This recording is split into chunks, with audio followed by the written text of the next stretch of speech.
炸弹埋放好了。好，我回来了。东侧有条小路，敌人可以溜过去，所以你们的任务很重。好。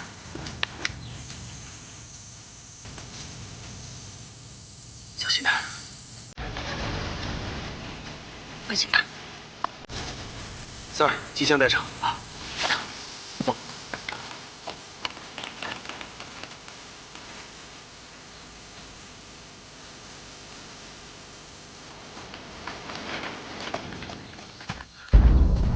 他们来了，准备战斗。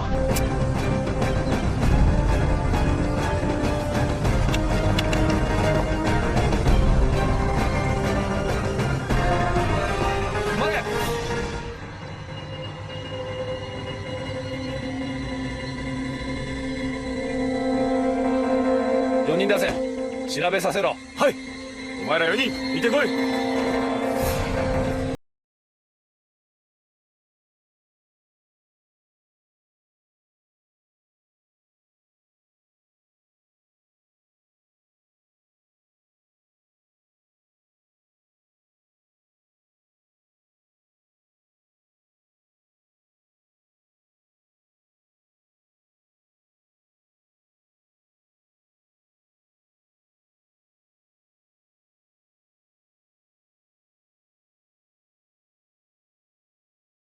大部队几分钟后就会进入伏击区，听到爆炸声后直接开干，一个都不能留。明白？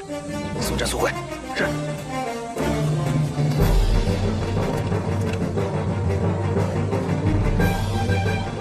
前进！前进！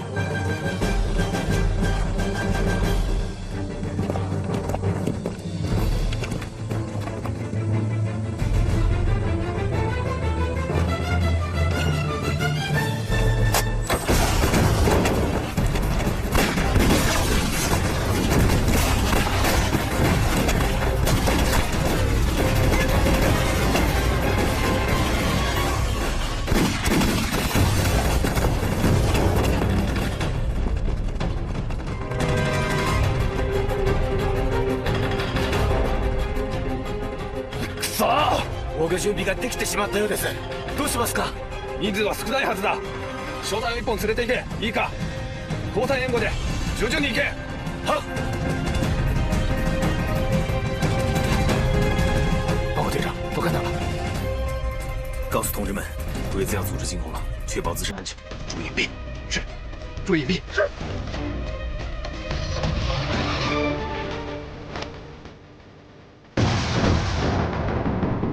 这不是在搞什么？前面开枪，等他们靠近了再打，保存实力。打！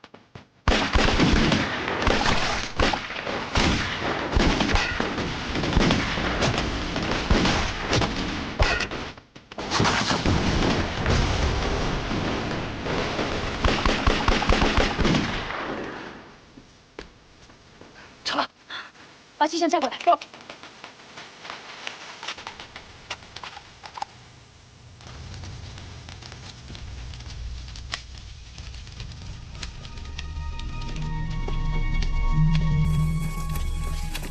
夏队长，团部来电，询问这边的情况。报告罗团长，不必担心，我们能够挡住鬼子深入根据地，让他们务必做好上兰村的防御工作。是。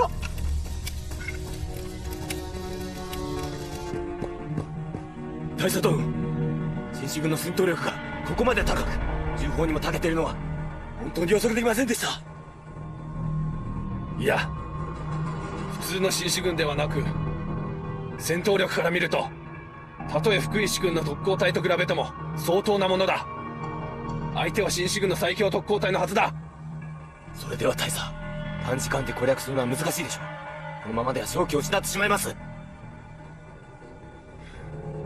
伝令、砲兵中隊を出撃させ、前方の陣地を平らにしろ。はっ。よい、発射。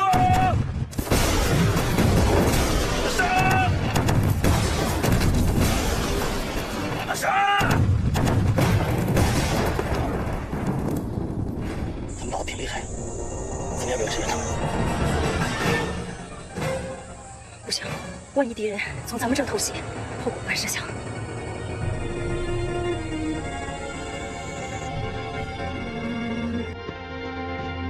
動きします。砲撃任務が完了しました。続けますか。よし。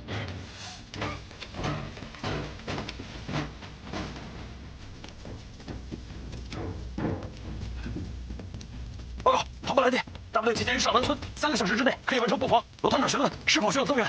陆团长，我们已经占据有利地形，完全可以守得住。是。同志们，我们现在要做的就是坚守3个小时。我看应该没什么问题，只要我们还有一口气在，小鬼子就想从这里过去。好。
どうした？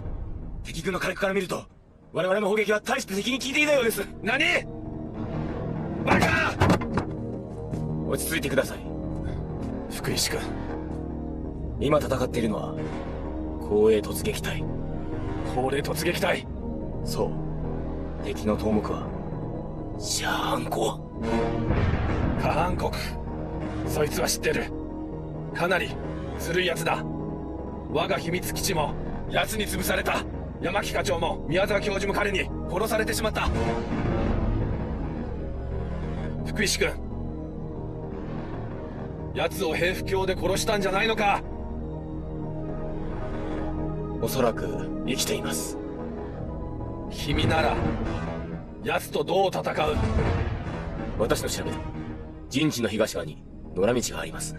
大佐が真正面から攻撃し続けると同時に、私と特攻隊は小道を沿って敵軍の後ろまで迂回し突撃します。そうすれば相手を真ん中に包囲できるはずです。我这个角度打出去太小了，老魏留下，老师你那边侧翼看他们。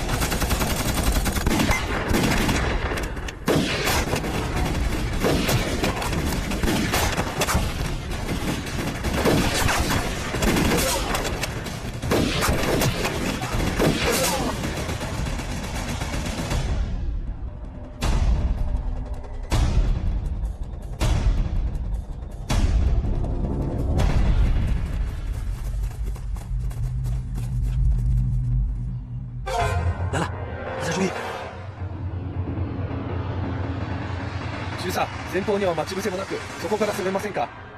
いや、戦場では油断はすぐに命取りになる。怎么不动呢？豊勝、2人を連れ前方へ手榴弾を。はいはい。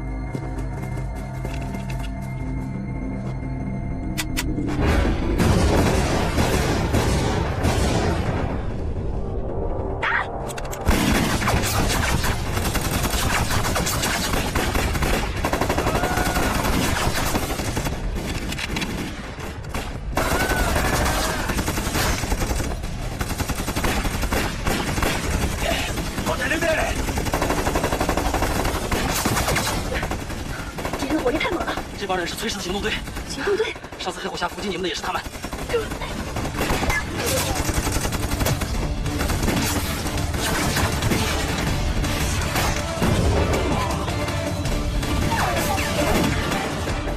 这条真是交上火了，你过去帮他吧，这边我顶着。不行，这是主战场，不能有任何闪失。我的叶头，走！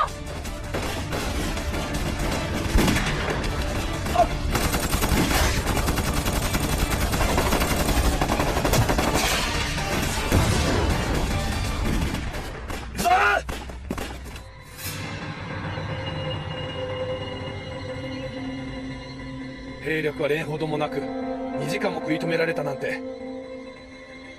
高齢特攻隊名韓国。大佐、月地隊の攻撃行動も激しい低下を受け、特攻隊の半分近い兵力が損なわれました。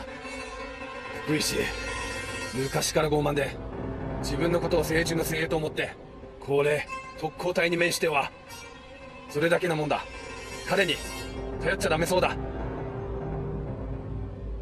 伝令、歩兵全体先見に知れ。突撃だ。はい。報告です。今すぐ撤退しろと藤崎将軍の命令です。なんだと？撤退。はい。バカ。大佐、撤退。しかし撤退だ。はい、全員撤退。韓国。北氏、お前はここへ来るべきじゃない。ここの状況はとても複雑だ。危険でならん。安心できる。お父さん、ご安心を。韓国を殺す自信があります。お父さんと大佐との屈辱を晴らします。北氏、その覚悟があればきっと成功する。お前はもう法殿城にいた時のお前とは違って今や立派な帝国の軍人になったんだな。お父さん、絶対ご期待を裏切りません。うん、いいだろう。せっかくの機会だ。少し聞かせろ。お前はシャア暗号特攻隊討伐についてどう考えている？現在一番の任務は王経理を完全に支配して我々の行動に協力してくれることです。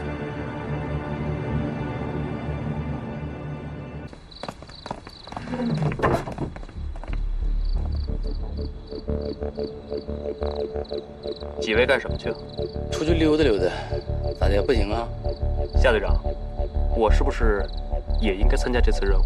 或者说，我有责任参加，因为我也是突击队的一员。没听见啊？我们就出去溜达溜达，谁规定突击队员就必须一起出去溜达的？我刚刚得到最新的情况，你们这次的任务有必要做出调整。那说说看吧。报告，屋内的炸弹安装完毕。报告，院中的炸弹安装完毕。很好，这次即使夏安国能够侥幸战胜我们的人，他也躲不过屋子里的炸弹和暗器。这回他死定了。就算他逃出了屋内的炸弹和暗器，他也逃不出我们屋外的埋伏区域。他们插翅难飞了。除掉了夏安国，我们就可以在武汉放手一搏了。全练下去，所有人员各就各位，等待目标的出现。嗨。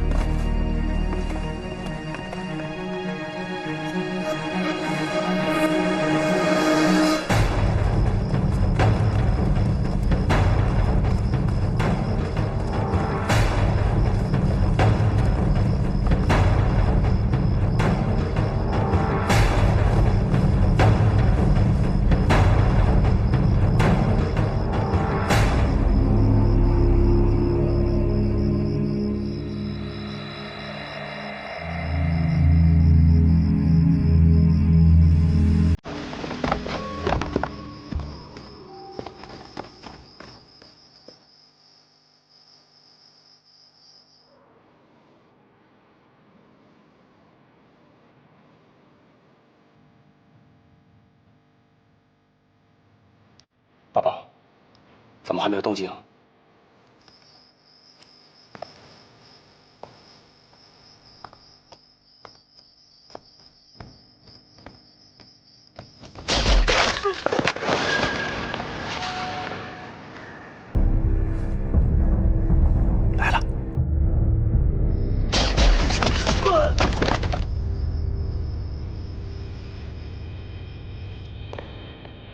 是他，一定是夏安国。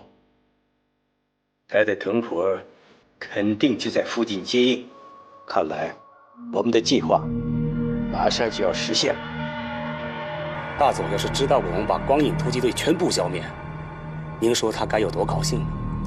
放心吧，我已经通知王副官，让前院的士兵不管后边发生什么情况，不允许他们过来，你就放心大胆的干吧。爸爸，接下来就看我的吧，请您到地下室静候佳音。你什么意思？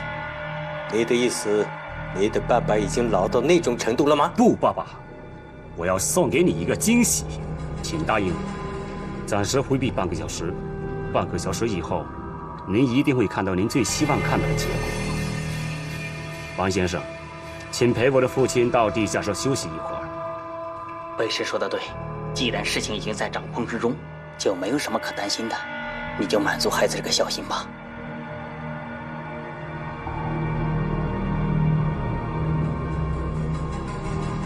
你千万要小心。爸爸放心。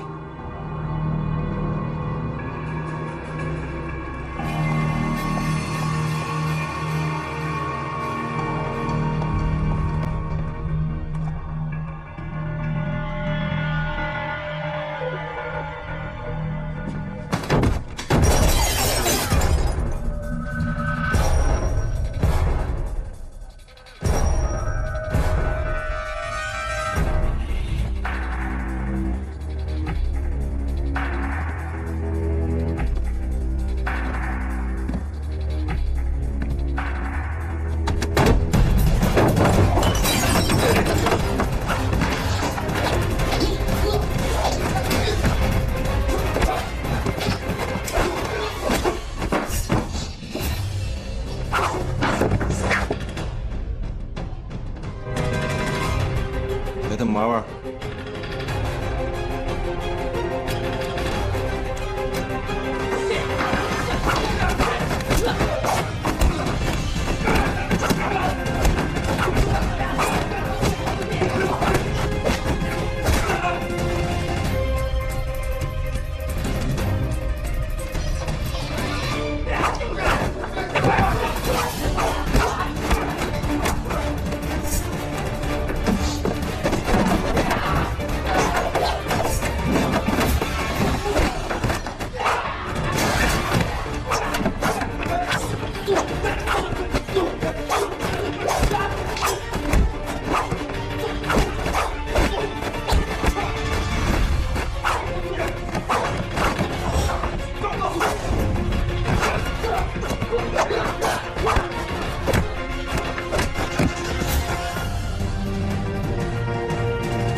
这种烟囱在哪儿？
对吗？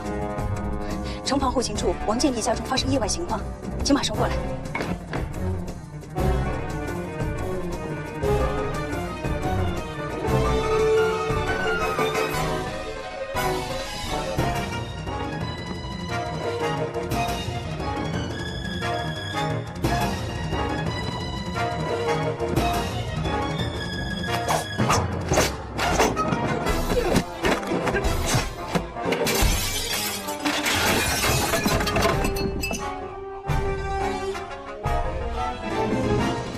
再给次机会，回中北师呢？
相国，有两下子，我大日本帝国最精锐的4名精英，加上那些防不胜防的暗器，竟然没有把你们2个杀死，佩服啊！让你费心了。你和你那个爹，还有你们那帮小日本帝国的畜生，还没有滚出中国，我怎么舍得死呢？相国，我很欣赏你这种勇气，只可惜你投错胎了。如果你生在我们大日本帝国的话，你将是一位很了不起的勇士。不过没有关系，我可以给你机会。如果你愿意为我们大日本帝国效力的话，我可以饶你不死。做梦呢！我真不知道你们日本人脑子里装的都是什么。你别说我不给你机会啊！你想想，你要是死了，陈静就是我的了。你愿意吗？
撤。还有个中原村呢。动作快点，应该没啥问题吧？这次咱们是私自行动，万一暴露，肯定会引起国共之间不必要的误会。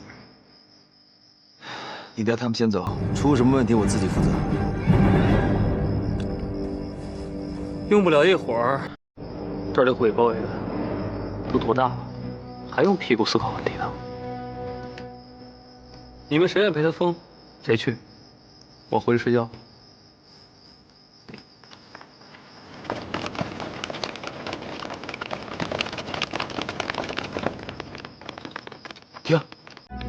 身人不少啊，应该是陈进提前通知了宪兵队。安国，现在咱们必须撤。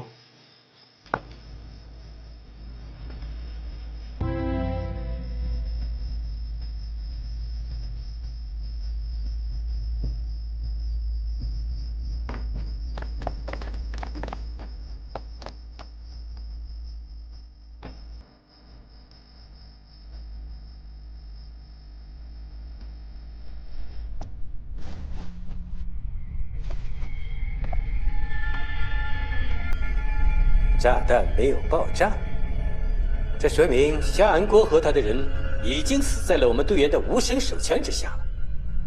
炸弹没爆炸，太好了，这样就不会惊动宪兵队和警察局，省了不少的麻烦。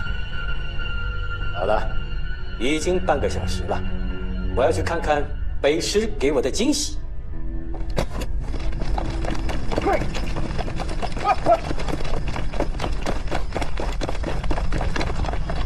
去，敲门。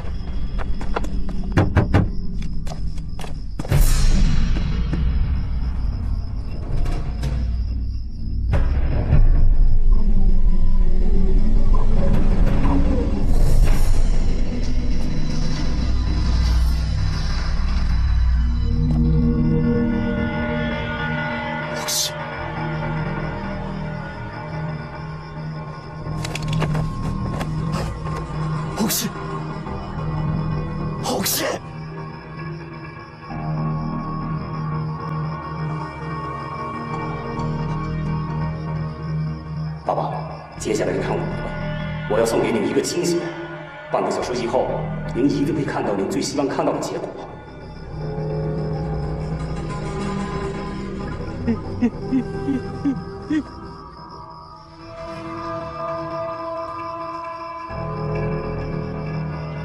夏国。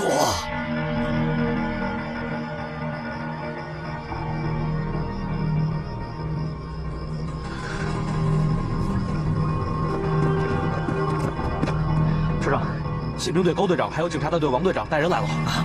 人呢？我说，一定是有人搞恶作剧，把他们拦在外面了。是。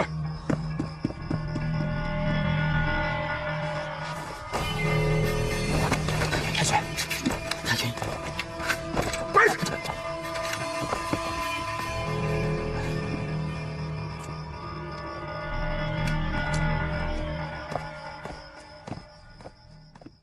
，3人の中に2人は帝国のために亡くなり、あと十数名の優秀な兵士も立派に犠牲になった。残念だ。ご安心を。敵は必ず撃ちます。鬼塚君、緊急連絡が来て、我々の城内の情報拠点はバレる恐れがあり、一刻も早く次の作戦に進まないとは。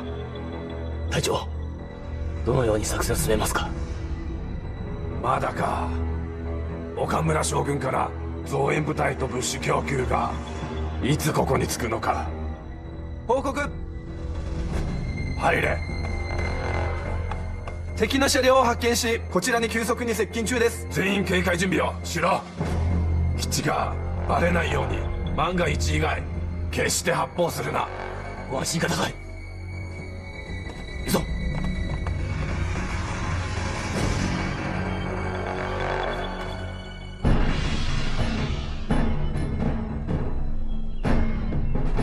戦闘準備。状況はどうだ？敵はどうやらこちらを目指してくるようです。隊長、部隊に出撃の命令を。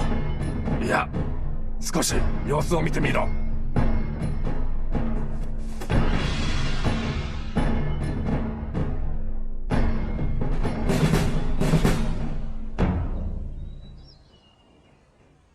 隊長、あれを。岡村将軍からの使いだ。急げ、入らせよ。はい。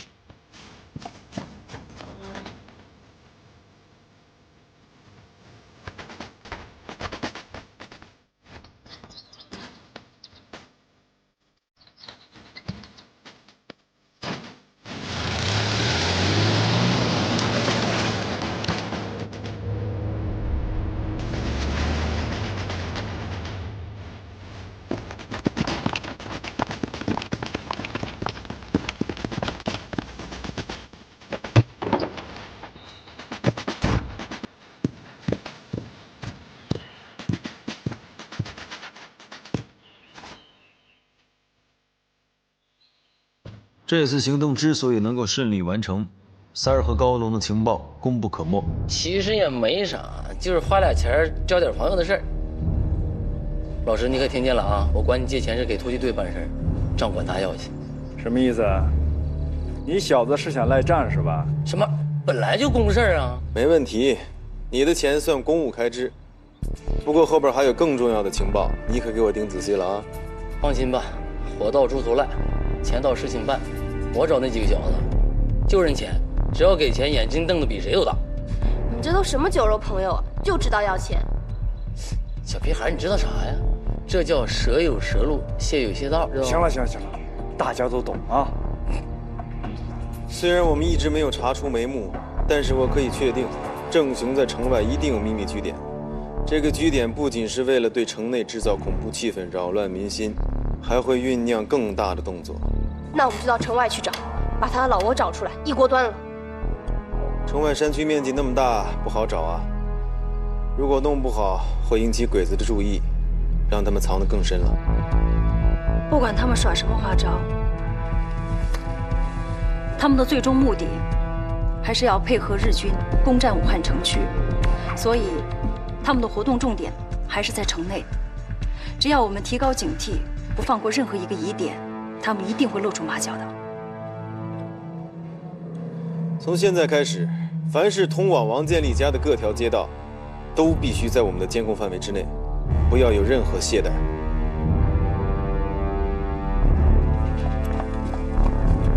早く、ナミさん、こちらへどうぞ。ナミさんは敵の包囲網を突破して実に感心しました。派閥が複雑で戦場でも交流なく各自に戦うから、それさえをよく利用したら他の陣地の名で任務を通せるはずです。うん、こんなに若くて美人のナミさんは敵はすでに心が揺れていて尋問すらもしないでしょう。私は顔で敵を通すほど不器用な女ではないでしょう。冗談ですよ。岡村将軍の命令を受け持ってきたのは例の武器以外に細菌爆弾とドキットもあります。これは武漢城内への作戦に肝心な作用を起こすはずです。細菌爆弾。この爆弾は城内で爆発したら半分以上の人がとても恐ろしい病に感染し、1週間も経たずに死んでしまいます。戦わなくても勝てる一番の方法ですよ。もちろん万が一にならないと我々はそうしません。我々第二分校軍はこの町に入りますから。だが前線の戦況が厳しかったらそうするしかありませんね。わかりました。今すぐ城内で次の計画を実施します。ここはナミさんと渡辺君に任せます。任せて大佐殿に失望させたりはしませんから。よし、協力し合って陛下と我が帝国に力を尽くしましょう。贵公大军，这是你发给你的行动队员的无声手枪，我检查过了，所有的撞针都被截断了，都不如烧火棍。这批枪支和炸弹都是从上级军火库领过来的，我暗地里扣下了一批，一直放在密室，从来都没动过呀。难道是德国和美国的政府与你们的国民政府在开玩笑吗？不，可能。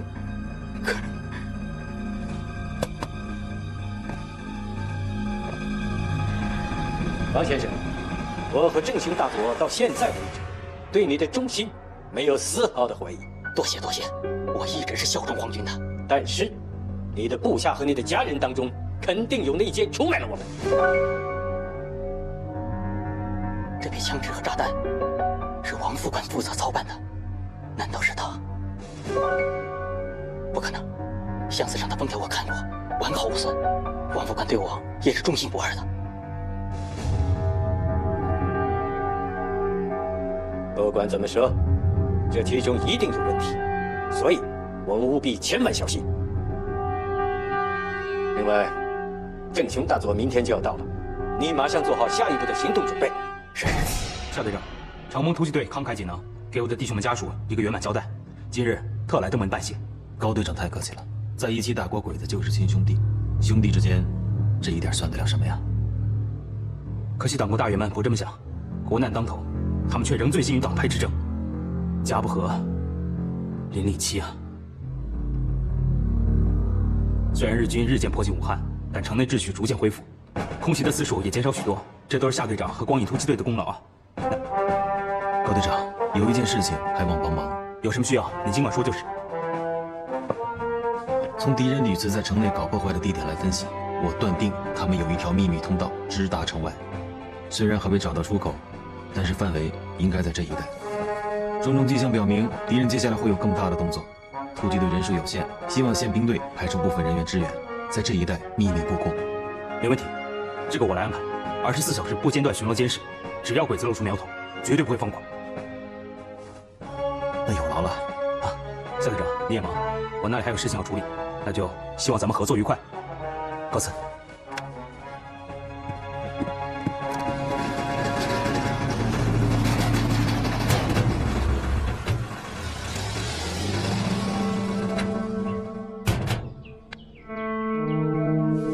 鬼塚君、今さらご愁傷様。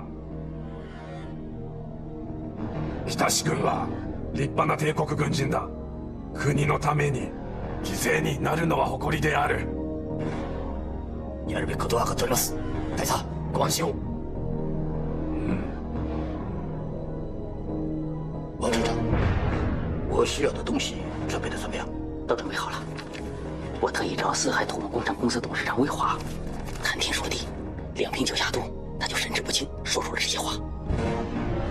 你做得很好，我们从现在所做的一切，要对任何人保密，包括你的副官，明白吗？是，明白，明白。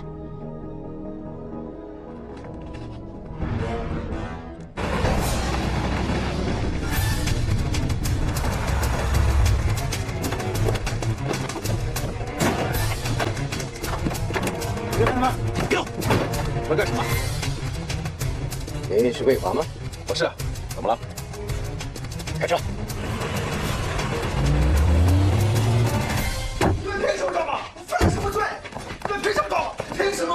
我犯什么罪？我犯了什么罪？魏先生，你真的不知道犯了什么罪吗？我是规矩商人，没犯什么罪。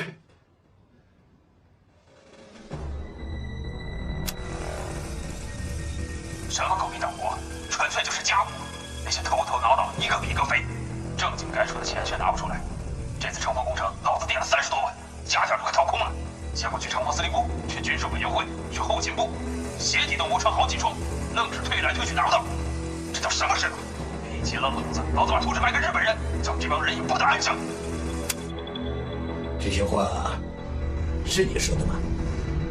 是我说的，那些都是酒后胡说八道的，不能当真的。我下次不敢了。你还有下一次吗？那又怎么样？不就是说了一些过头的话吗？我告诉你，我跟城防贾司令还有军事委员会的黄秘书是兄弟，他们最了解我对党国的忠心的。继续给他听。司令官阁下，这是武汉城防工程图纸，请详览。哟，这份图纸对皇军进攻武汉实在太有用了。魏先生开的价钱并不算高，我们会立刻交货。我要1元黄金行。没问题，这是魏先生要的数，请点一下。谢谢，谢谢。我还可以通过关系弄到更多图纸，随后会拿过来，请将军鉴别是否有用。哟，我非常乐意和魏先生建立长期合作关系。怎么样，魏先生？你还想继续往下听吗？这难道也是你的过头话吗？这不是我说的，你们诬陷我！都到这个地步了，你还想抵赖？委员长一直强调，地不分南北，人不分老幼，皆有抗战守土之责。你身为和国防部有着密切合作关系的大公司的经理，竟敢叛国通敌，该受到什么样的惩罚？就地枪决，杀无赦！饶命啊！饶命啊！我们随的人都拿好了，你饶命吧！我可以饶你一命，但是我有一个条件。好，什么条件？您说。跟我们合作。和你们？是的，我们是日本人。啊，韦先生，我们是来拯救你的，你只有跟我们合作，其他没有选择。这些东西如果交给你们中国政府，刚才的情形就会在你们的军统局重演，你明白吗？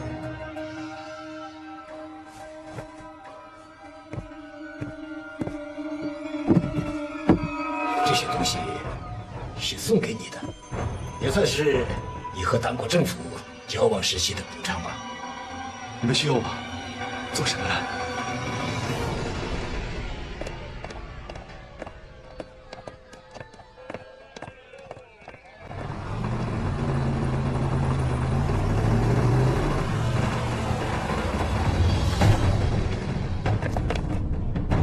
おい、早くスピード出せ。はい。控制老师他们。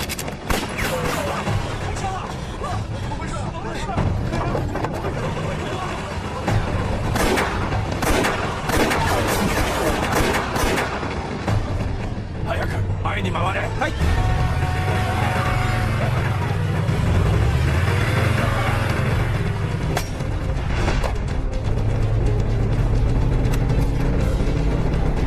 早く前に曲がれ。早く。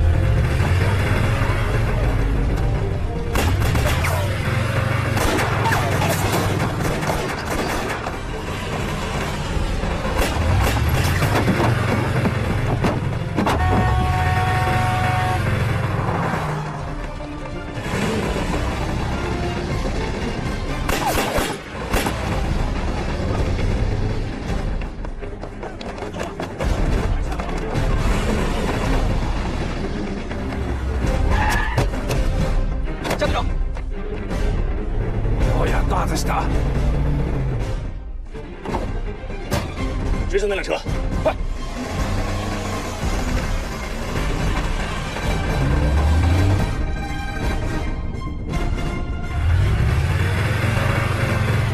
快，跟上去！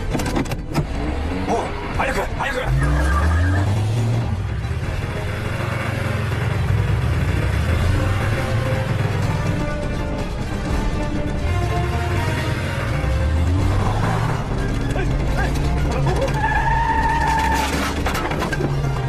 気をつけろ！おう、前の道に入れ！入れ！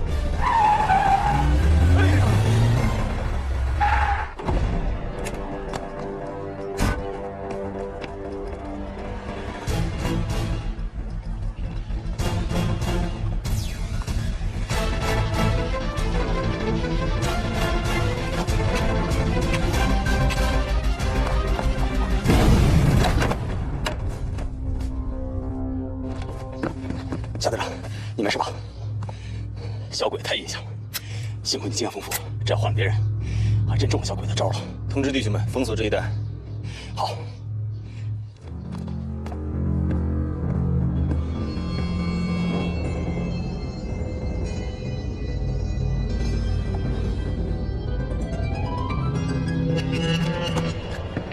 大佐，你终于回来了，我们还打算去找你呢。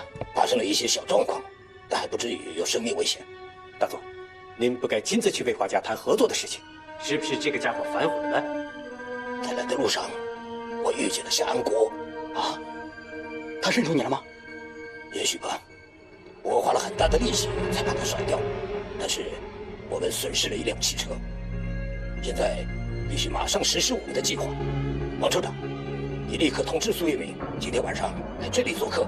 叫维华也过来吧。好，大佐，在这儿，如果发生意外，我们很容易暴露。意外已经发生了，现在已经到孤注一掷的时刻。王处长，你必须按照我说的去做，马上。是。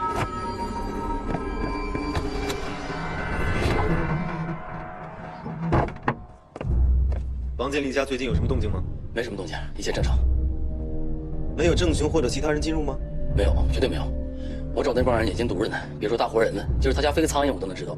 好，让你的人再盯紧点，别漏过一个小细节。嗯，那你们聊，我现在就去。从现在开始，我们要加强对王建立家的监控，看看这个郑雄到底要干什么。一旦情况需要，排除困难，实施强攻。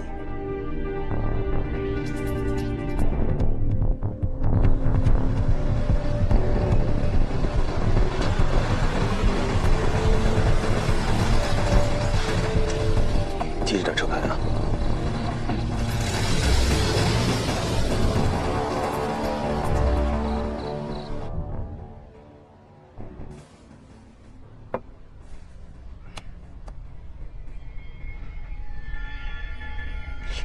哎，这王处长是怎么回事啊？这客人都来了这么久了，这主人总不露面啊？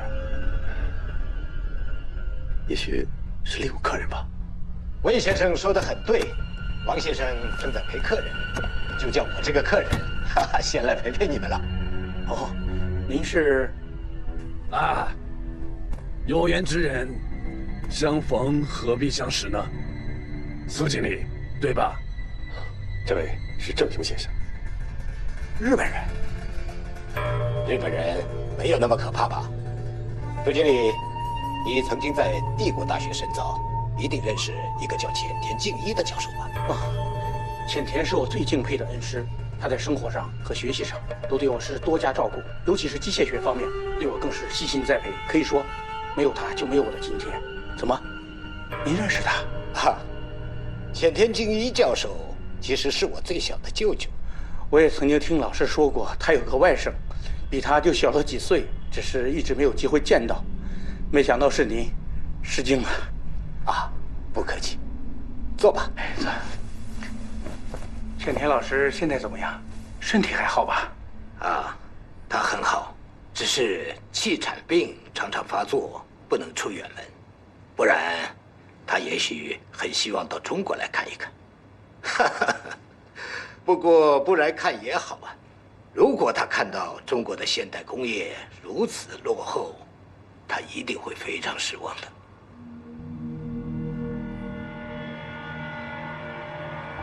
我曾经向老师保证过，要把自己学到的知识来振兴中国的工业。可是，事与愿违。郑雄先生真是见多识广啊，还请给我们指点一下迷津呢。只能顺从历史的进程，接受我们大日本帝国全面占领中国的现实，协助皇军巩固治安，实现大东亚共荣。不是，你是？我是大日本帝国的军人，也是将要占领武汉的先遣部队。苏经理，我们一定会协助你在中国实现现代化工业的愿望的。不，这是我们自己的事情，你们也不要插手。对不起，告辞了。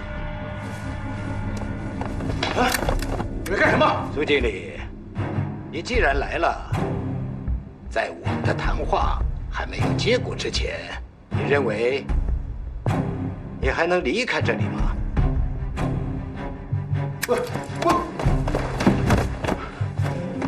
苏经理，你不觉得现在不死不活的生活对你是一种折磨和浪费吗？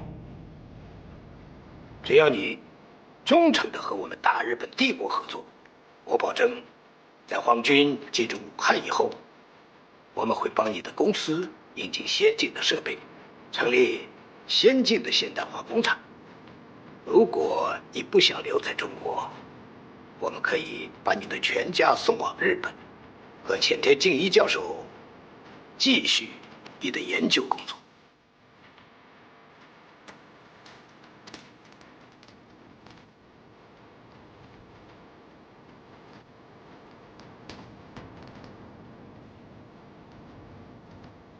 看来，苏经理还是犹豫不决啊。好吧，那我就来给你做一个决策。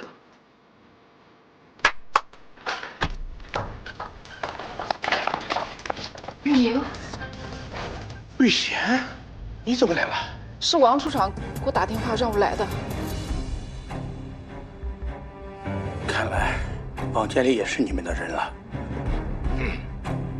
苏经理，这下你可以做决定了吧？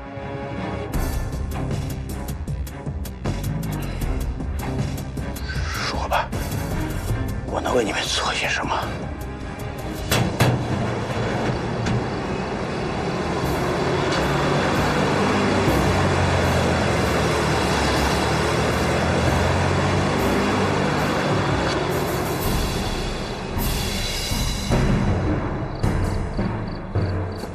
郑雄大佐，我们两家企业的员工加起来2、3千人，加上我们的朋友和朋友公司的员工，总数不会少1万人。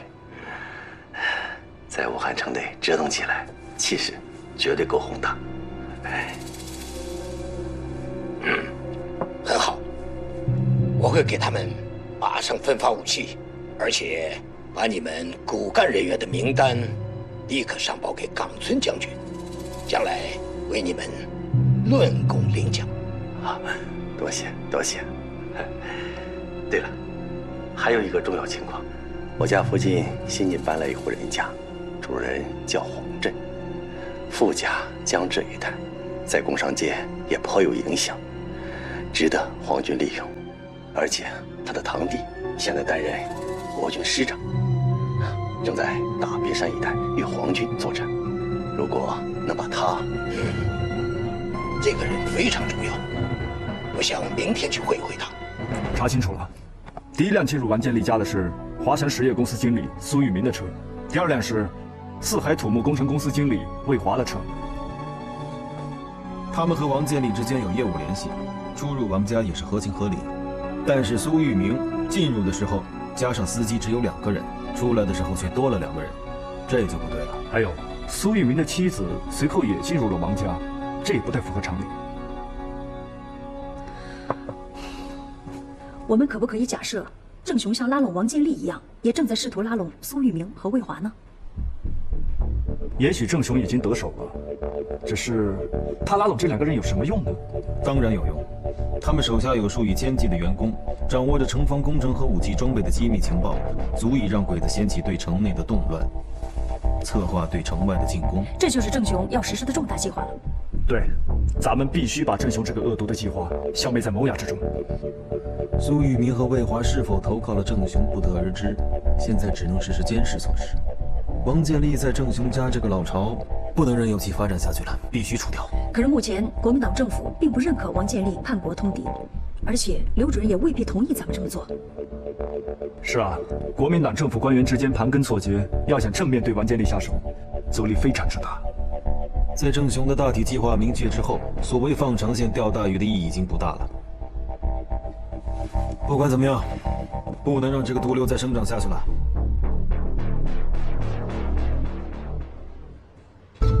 这些人员全部都是日军特战队成员，背景清楚表明是在王建立家中，这都足以证明王建立通敌成立。闯入王建立家中，消灭那么多的日军特战队员，也只有你们突击队能够做得出来，办得到啊！当时情况紧迫，为了避免给合作抗战带来麻烦，没有征得刘主任的同意，还请谅解。我马上把这些情况通报给王建立的上级，看他们如何解释。您是说贾志杰？安国，在没有得到明确的答复之前，千万不要再乱采取行动了。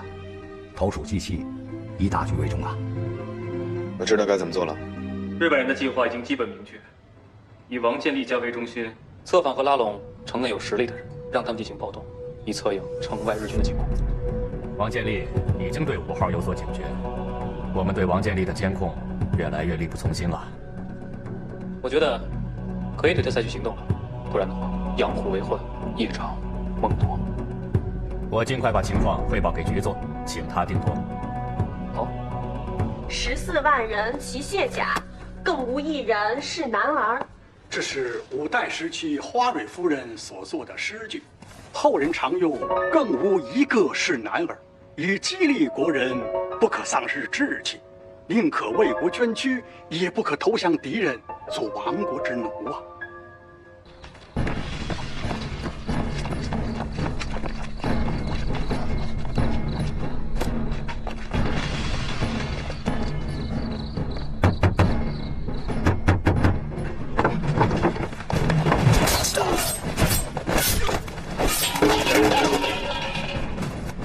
什么人？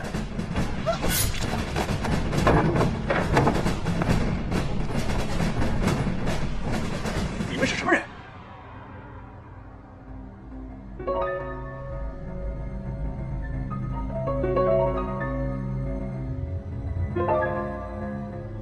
先生，想跟你聊一聊，不可以吗？你们怎么进来的？哈，王先生，你的保镖不了解武汉的情况，我的人已经把他们替换了。你们是日本人？哈哈哈哈！我们大日本帝国的皇军马上就要成为武汉的主人，我想先尽一尽地主之谊，来探望一下，有什么不妥吗？瑞儿，我和这位先生有话要谈，你回屋去吧。爹，没事，回屋去吧。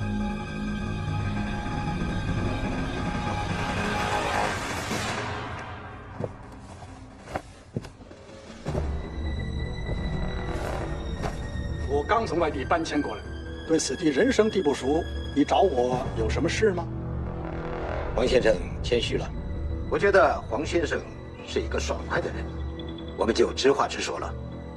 目前，我们大日本帝国的皇军正从四面八方向武汉靠拢，占领这座城市是指日可待。那又怎么样？我只是一介布衣，管好自己的小产业就行了，管不了国家大事。话虽然如此，用中国人的话说，倾巢之下，安有完卵？王先生，如果不尽快的做出打算，到时候恐怕连你这个小家业也难以确保。呵呵，这么说你都替我安排好了，说说看，可合乎我的心意？王先生果然是个爽快的人。王先生虽然是初来乍到，但是你在商界的威望是巨大的，是否可以利用你自身的影响力，联络各大企业，拒绝搬迁，留在武汉？难道留给你们日本人吗？不，我们皇军是仁义之士，从不轻探个人的合法财产。相反，我们可以保证你们正常经营，比蒋介石政府负担更轻，发展更迅速。另外，我听说黄先生有一个表弟，正在前线和皇军作战。此人从小就失去父母，是黄先生的一家把他抚养长大，对你是唯命是从。黄先生是不是能够给他写一封信，对他小以大义，劝他撤离阵地，给我们皇军的突击队留出一条道路？做到这一点，我想黄先生对你来说并不十分困难吧？就这些？能够做到这些，黄先生，你对皇军的贡献就是大大的，你就是我们的朋友了。报告，队长，有人打电话向警察局求救。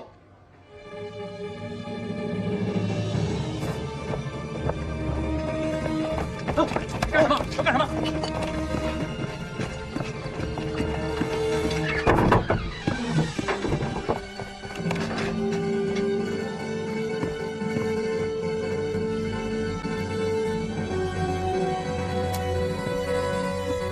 バカ野郎！俺お前らに電話線を切っておけと言ってなかったか？まだ電話線がありました。見つけた時には奴らはすでに話していました。電話線を切った後調査しましたが、警察に救援を求めているのは確かです。王先生，你的女儿让我非常失望。哼哼，小鬼子，叫你失望的事情还在后头呢。就在今天下午，我给我的表弟寄去了一封信，叫他在抗日前线多杀几个日本鬼子，替南京遇难的30万同胞报仇，替全中国的百姓们报仇。你叫我助纣为虐，小鬼子，你白日做梦！二老，我的信条就是顺我者存，逆我者死。殺してやれ！